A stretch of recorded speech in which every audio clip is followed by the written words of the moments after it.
I'm Mo. And my name is Aiko. And we are so excited to bring you your lesson for today. But first, let's stand up and worship God. Let's go! I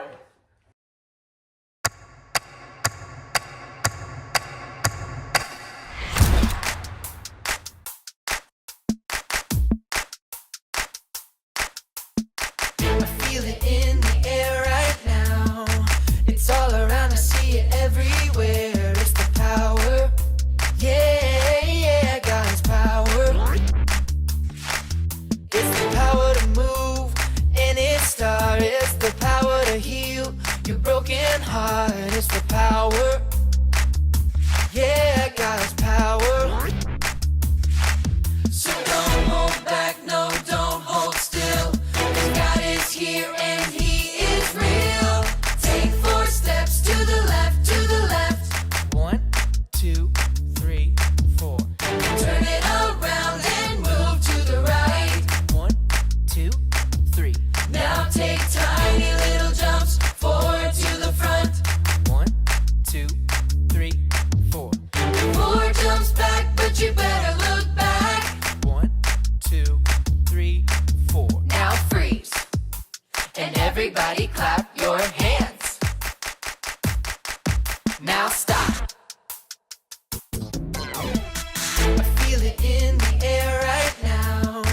It's all around, I see it everywhere. It's the power. Yeah, God's power. It's the power to move any star. It's the power to heal your broken heart. It's the power. Yeah, God's power. So don't hold back, no, don't hold still. God is here and He is real. Take 4 steps to the left, to the left. 1, 2, 3, 4. Turn it around and move to the right. 1, 2, 3.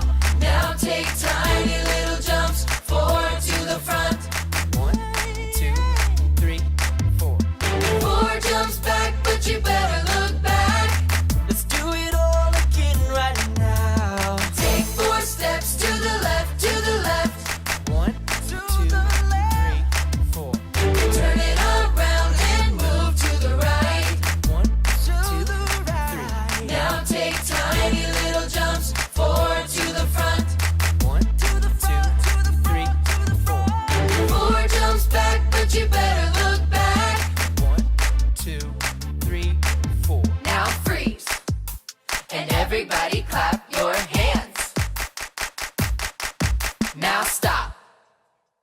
How many dolls do you girls have in your room at night? Guys, how many action figures do you have? I'm sure every one of you has some sort of toy on display in your room. Maybe it's Star Wars.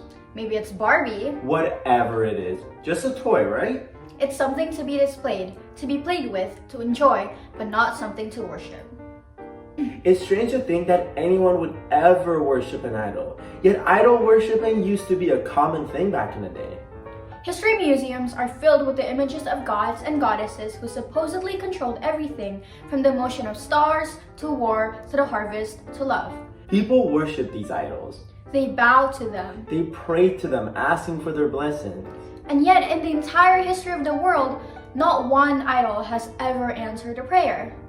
Today's commandment is the second commandment in which God tells His people not to worship any false idols. The Israelites had just left Egypt, a land full of idols, and they were headed into another land filled with even more idols. God knew that His people would be tested, and He wanted to make sure they would not trade Him in for some man-made God sitting on a shelf. Yet, even as God was giving these commandments to His people, they were already breaking the second one. It's a sad story, but one that shows us just how easily we can fall for false gods and idols when we take our eyes off the real one. Check this out. After God brought the Israelites out of Egypt, God invited Moses to join him on top of a nearby mountain so they could talk. So Moses left and went to talk to God. The Israelites waited and waited until they felt like they had waited long enough. They found Moses' brother Aaron and said they were tired of waiting for Moses, and they were tired of waiting for God. They told Aaron to make them new gods. So Aaron asked them to take off their gold jewelry and give it to him. Aaron melted down the gold and made a golden idol that looked like a calf. Aaron presented the idol to the Israelites and told them to worship it instead of God. The Israelites offered their sacrifices to their new gods because they were tired of waiting for Moses and they were tired of waiting for God. Meanwhile, up on the mountain, the Lord was giving instructions on how to live. But he knew what was happening down below. God told Moses, "Go down to the Israelites. They have forgotten that I brought them out of Egypt. They are worshiping an idol made in the shape of a calf." The Lord was angry and wanted to punish the Israelites, but Moses stood up for them. Please, don't be angry. They are making a bad choice. Let me talk to them. So the Lord sent Moses down the mountain with all of the instructions they had talked about written on 2 stone tablets. When Moses saw them worshiping the idol, he was so angry he threw down the stone tablets and found his brother Aaron. Aaron, why did you make this idol for these people to worship? Aaron told him that they were tired of waiting for Moses, and they were tired of waiting for God, so they made their own gods. Moses took the calf idol that Aaron had made and melted it in a fire. Then he reminded the Israelites, It wasn't a calf that brought you out of Egypt. It was God. He is the only one that deserves your worship. Moses went back to the mountaintop to ask God to forgive them for their foolish worship. Moses went up to Mount Sinai to meet with God. This is where God gave him the 10 Commandments, the law that would be used to govern God's people. It wasn't that long before the Israelites had witnessed a number of great miracles. God sent 10 plagues on Egypt to convince Pharaoh to let them go free, and he parted the waters of the Red Sea so they could escape Pharaoh's army. Yet after several days without Moses in their presence, the people turned to Moses' brother and said, "Make us a new god to worship." They donated their gold and precious metals, and Aaron made a golden calf for them to worship. Keeping God first means we need to keep our eyes on Him at all times. We need to spend time with him daily. We need to focus on God so we do not get distracted by shiny false gods. Don't let others distract you with man-made gods and false idols. We must keep our eyes on the one true God and only worship Him.